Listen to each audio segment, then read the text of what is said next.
Hello दोस्तों, आज doctor Bhimrao Ambedkar ji का जन्मदिन है और आप सब लोग इसे धूमधाम से मना रहे हैं। कुछ लोग इसलिए मना रहे हैं कि उन्होंने संविधान लिखा था, इसलिए बहुत बड़ा नाम है। कुछ लोग किसी जाति विशेष की वजह से मना रहे हैं, कुछ लोग कम्युनिटी विशेष की वजह से मना रहे हैं। लेकिन आपको बहुत सारी बातें या फिर वो क्यों इतने बड़े नाम हैं, ये बहुत सारी चीज़ें आप में से बहुत लोगों को नहीं पता होगी और आज की जनरेशन को तो बिल्कुल भी नहीं पता होगी। हाँ, छुट्टी का जरूर उनको पता होता है कि चलिए छुट्टी है, एंजॉय करते हैं।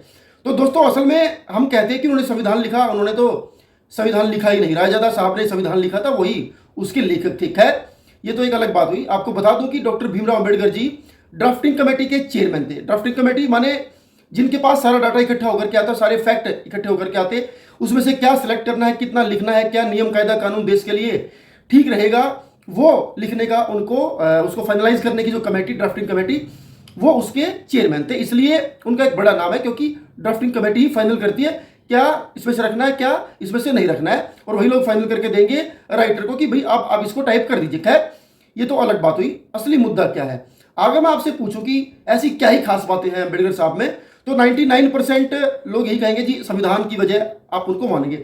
हाँ, वो एक बहुत बड़ी वजह है, उन्होंने बहुत लोगों की हक के लिए संविधान में बहुत कुछ लिखा है, लिखवाया है, तो वो तो एक मसला है। लेकिन दोस्तों, अम्बेडकर साहब से जो हमें सीखना चाहिए वो ये है कि उन्होंने इस देश में उस व्यक्ति जिसकी शायद गिनती भी नहीं थी उस जमाने में, उस व्यक्ति के लिए भी सोचा। उस व्यक्ति के लिए सोचा कि यह व्यक्ति भी, चाहे ये आदिवासी है, दलित है, महिला है, पिछड़ा है, कोई भी है, कोई प्रताड़ित व्यक्ति है, इस व्यक्ति को भी अधिकार है इस देश में सबसे बड़े पद पर जाने का, सपना देखने का। तो दोस्तों, ये जो चीज है ना, ये अम्बेडकर साहब ने ही इस देश को बताई। अम्बेडकर साहब ने ही इस देश को बताने के बाद ये प्रावधान रखा कि कानूनी तौर पर भी उस व्यक्ति को ये सपना देखने का अधिकार होना चाहिए।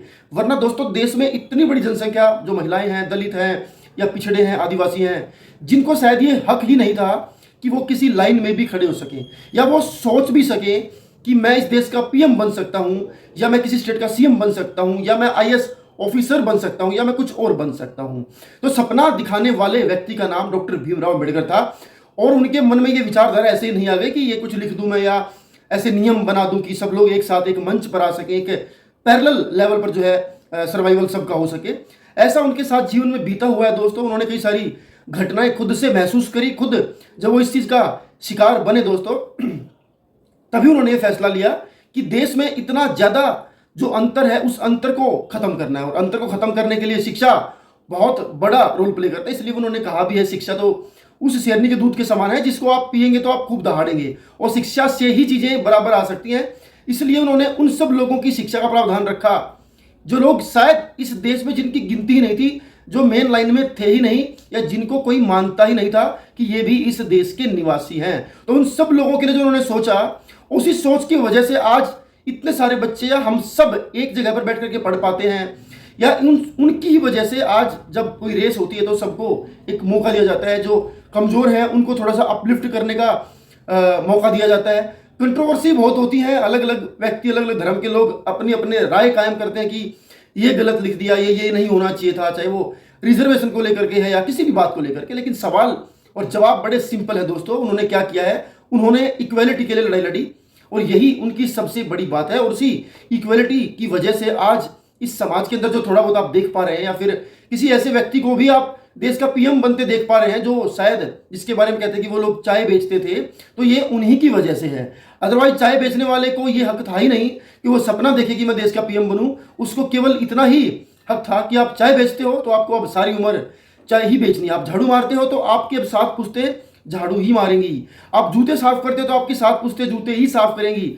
जूते साफ करने वाले का बच्चा आईएएस ऑफिसर बनने का सपना देख ही नहीं सकता था। ये सपना दिखाया डॉक्टर भीमराव अंबेडकर जी ने, और उसका हमें फायदा बहुत मिला। लेकिन कुछ लोग जो है, हम देखते हैं कि आज भी एजुकेशन को सीरियस नहीं लेते हैं। तो ऐसे लोगों से मेरी खास दरख्वास्त है दोस्तों, जिन आपको शिक्षित करने के लिए, आपको बराबरी पर पहुंचाने के लिए जब लोगों ने बलिदान दिए, तो उनके बलिदान को व्यर्थ ना होने दे। और जन्मदिन तो है ठीक है, और चाय पकौड़े खाने के लिए नहीं है, छुट्टी के लिए नहीं है। आप भी शिक्षित हों, अपने आप को शिक्षा दें, अपने आप को अपलिफ्ट करें, ताकि जिन लोगों ने आपके लिए शिक्षा का प्रावधान रखा, वो जब कहीं से आपको देख रहे होंगे तो उनको भी अच्छा महसूस हो। Thank you.